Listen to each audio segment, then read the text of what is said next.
3, 2, 1. Happy birthday! Now you have to explain. Okay, it's not my birthday. It's not Ben's birthday. It's not Yabá's birthday. I don't know anyone who's actually having a birthday today, but I think we are all in kind of a birthday celebration because we just turned 1,000 days of work. Is there something to celebrate though? Yes, we could be mooring this moment. Morning. Mooring as well, mooring the boat. How you say? Morning. Morning? Yeah. Good morning? Yeah, but I wish I was mooring. We could be mourning this moment, but instead we're making it a celebration because, well, we survived 1,000 days. Congratulations. And you guys survived us going through all this. Exactly. Ben has been here for 1,000 days. I have been here for 1,000 days. Yabá, the carpenters, everyone, and that includes you. So congratulations. The moment we realized that we've been here for 1,000 days, we really felt like showing what we managed to achieve during these 1,000 days. And don't worry, we are not going to show each individual task that was completed in these 1,000 days. If you want to do that, go back to episode number 1 and skip through the episodes as fast as you want. But this episode is not for that. We want to just show the main highlights we've been through. What have we learned over these 1,000 years? Feels like it. 1,000 days. What else? Some milestones that we had to celebrate and all that. Did we ever imagine that we would be here for 1,000 days working on the boat? No. We bought the boat. We knew it was sinking.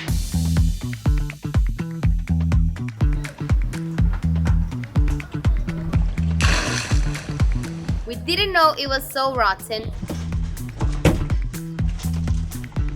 Really, really bad. I'm quite embarrassed admitting this, but when we bought the boat, we thought that maybe in a month we'll make it back to the water. But of course, when we lifted Yabá, we saw that the keel was very bad and needed to be replaced. Break it down.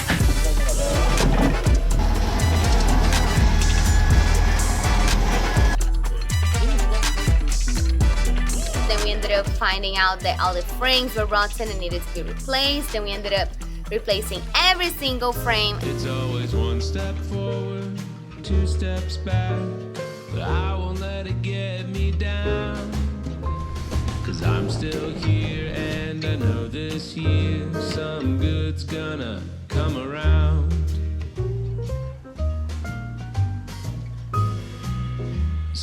Planks had to be replaced. Sun is shining somewhere, the day is new. The whole deck had to be replaced. There's a place where flowers bloom, where every bird is singing their tune, and someday The walls of our house had to be replaced, the cabin walls.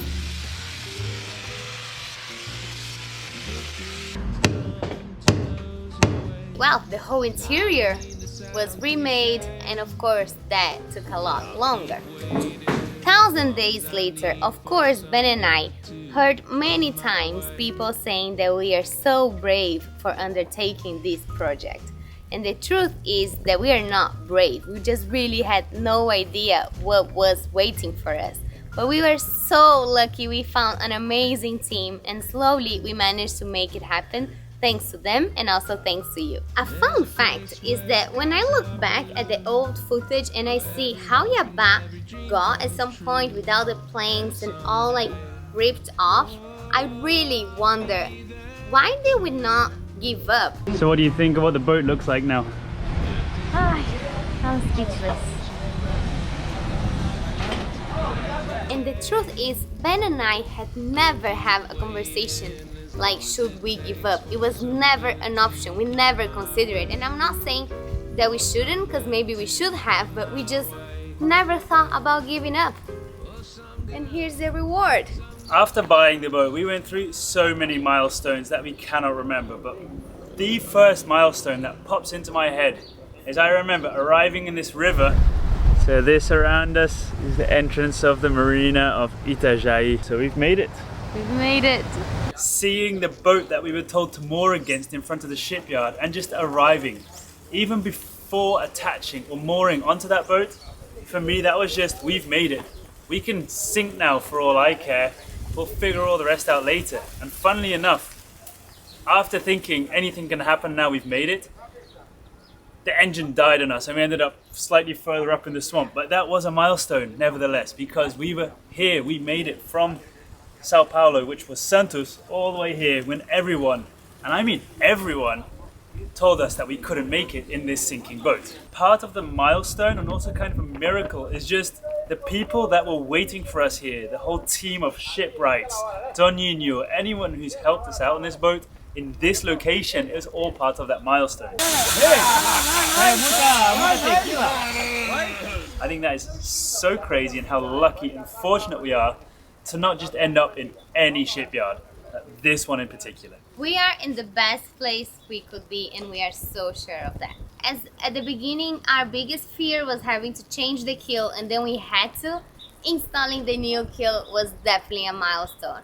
Also because it took us 3 weeks of work to have a new keel in place, and that for me was so surprising because I thought it was going to take a lot longer. Because we were dreading having to swap the keel, and it turned out to not be such a big deal. These guys just chopped our keel into pieces, dropped it down into pieces. It's actually holding the boat up as we speak, which is quite funny, the old keel. Before we knew it, there was a new massive piece of timber here, which was just cut into the right shape and fastened onto the boat. Massive milestone. The old keel was completely eaten by worms, and we thought that that was the worst problem of the boat, but ended up that the worst problem was the rain infiltration, and that made every single frame rot. Having to replace every single frame and every single plank was really something we were not expecting. But there is where it comes. I think until now still is my favorite milestone, which was shutting our hull. The day of the whiskey plank that we got to celebrate with all the carpenters, that we had a hull once again. Finally, once and for all.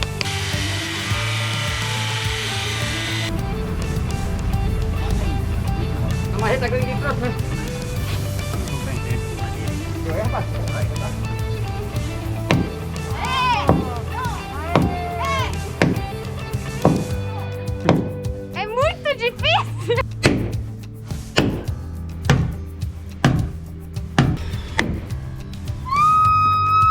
Still need to put the screws in. But technically, it's done. Hello? Muito obrigada!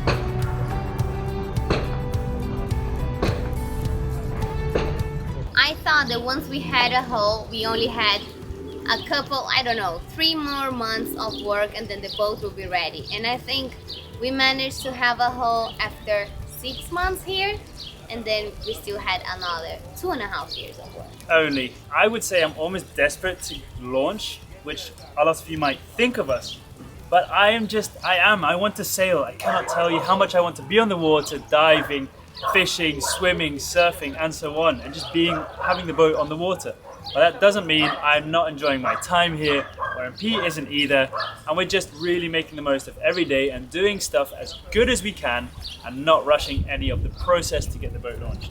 We know that when we leave this shipyard, we're really gonna miss these days. We're really building lifetime memories. There's no way we will forget what we did and what we lived here, but we're really ready for the next phase. The next phase has to come eventually, and then the memories will stay. For no particular reason, I'm just sitting with this t-shirt in front of this sun. I don't know if you noticed, that was pretty cool. But I'd like to just interrupt you very, very quickly to thank Surfshark for sponsoring this week's episode. Surfshark is a VPN that I have been using for a while now, which is why I am so glad to talk about it with you. You guys know that we recently traveled to the US for the Annapolis Sailboat Show, and there were 2 events happening at the same time. The Annapolis Boat Show, and 2, the Rugby World Cup. I love following the rugby, and I have my own streaming services to do so. However, when I travel abroad, those streaming services don't work. Thanks to Surfshark, I could change my location while I was in the US and literally just stream the Rugby World Cup without an issue. We often sit in public bars, cafes to get access to Wi-Fi. Just by using Surfshark, we keep all of that safe and we can just browse without any risk. Get Surfshark VPN in the link that we're going to leave in the description and enter promo code SAILINGYABÁ for a Black Friday special offer of 5 extra months for free with the Surfshark One package. Without further ado, let's get back into this boat build. Back to milestones. I hear a dog barking. I think a huge milestone, I'm going to count this 2 in 1, is both of our doggies.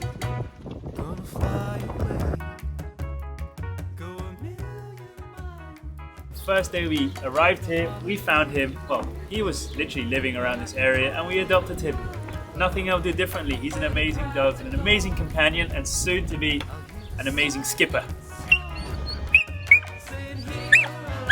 And secondly, also Licky, who showed up here injured. We took to the vet, it was all meant to be, and we ended up staying with her. And same, no regrets. She's part of the family now, a family of 4, also to become one of the deckhands soon. I know of a milestone because I was very involved in that, which was the day the engine was back inside the boat. We removed a very dirty and rusty engine off Yabá, and then we brought back a literally white and shiny engine. All, of course, not just beautiful, but checked inside, working properly as it should. And then we finally put the engine back in place. That was a huge milestone. For me, the milestone was literally when we heard it roar, when you turned it on, in place, in the boat, with the DIY exhaust. That was really cool.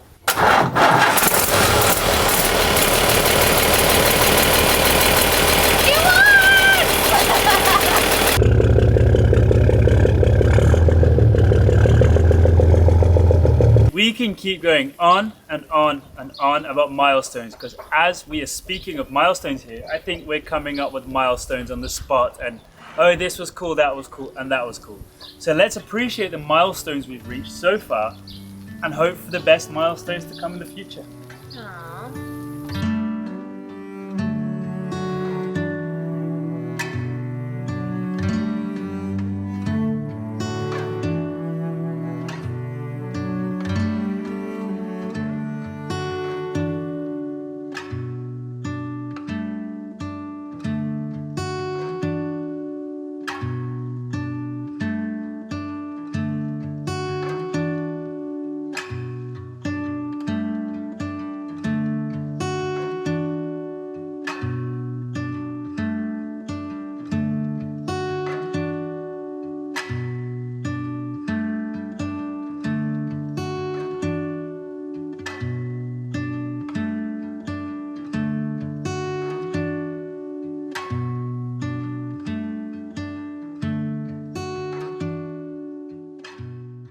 Having the chance of rebuilding your boat, it's literally the chance of learning so many things. Ben and I have different profiles, so we were both leaning towards different skills, and I think that makes us a great team. For me, mainly, I think the engine work was a before and after for me because I really had no idea about anything of engines, and now I feel so much more confident around our engine, and I think that once you're living in the sea, this can be so handy. So I'm very satisfied that I got to learn that. I know I was the one that was there willing to be hands-on, but none of that would have been possible without Elio, our mechanic. He really understood how important it was to me to learn everything, and he was so patient and such a good teacher, and I'm forever thankful for that. Another knowledge that I know will be so valuable once we're at sea is all the electric things that I'm learning now. I'm still not there yet, I want to learn a lot more, but I'm already feeling a lot more comfortable around electricity than I did before. And I really need to thank my dad for that. None of my electric knowledge would be possible without my dad, you guys know it, and I'm very thankful for him. And another skill that I would like to highlight is the skill of looking at the bright side of things. Coming to the boat every day for 1,000 days can really feel long and sometimes difficult, but learning to see things through a positive perspective is really life-changing, and I know I'm going to take that skill for life. It is going to take me a very long time and many of hours of working on carpentry or boat building to get even close to the level of boat building or carpentry that these guys do, but I do have a very big understanding of it now. I don't think I will be able to rebuild an entire boat in the near future without any of their help, but I'm pretty sure I can maintain this boat the way she deserves in the future, and even near future and far future in the future. Say future one more time. in some future. There were lots of jobs on this boat which required some welding, and we did have Apache come in a few times to help with welding, but of course a welder isn't always available, and I thought, why don't I give a crack at it myself? Same applies here. I am not going to be the best welder anytime soon, but I can at least join two pieces of metal together and create some engine parts that were missing or didn't exist on the market. So I'm very happy about that skill that I've learned, and I'm hoping to improve it very much from now in the near future, or far future, or future. I was really trying not to.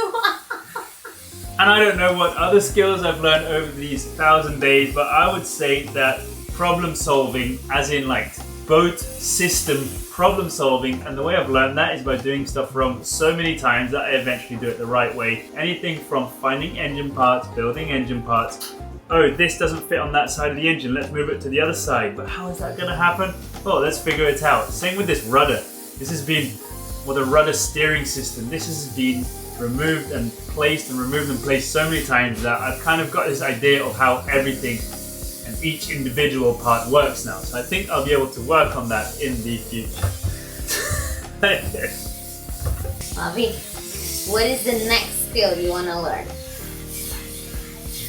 Spearfishing. I put all the gear. I've gone out a few times in like 20 centimeters of visibility on bad days, but I really want to get spearfishing to catch our own food. I want to make that a kind of a daily routine thingy on the boat soon. What are our future plans? Are you planning on spending another 1,000 days here? Yeah. No, definitely not. Well, we believe we have another... I don't want to say it because they're always wrong, and then that question comes and Let's say it. bites us in the back. Let's say it. We have a plan. Spend Christmas on the boat. We won't spend Christmas on the boat. Are we promising that we're going to spend Christmas on the boat? Yes. No. But not necessarily in the water. Well, we're also not saying which Christmas. It can be 2024. No, but we want to spend this year's Christmas floating.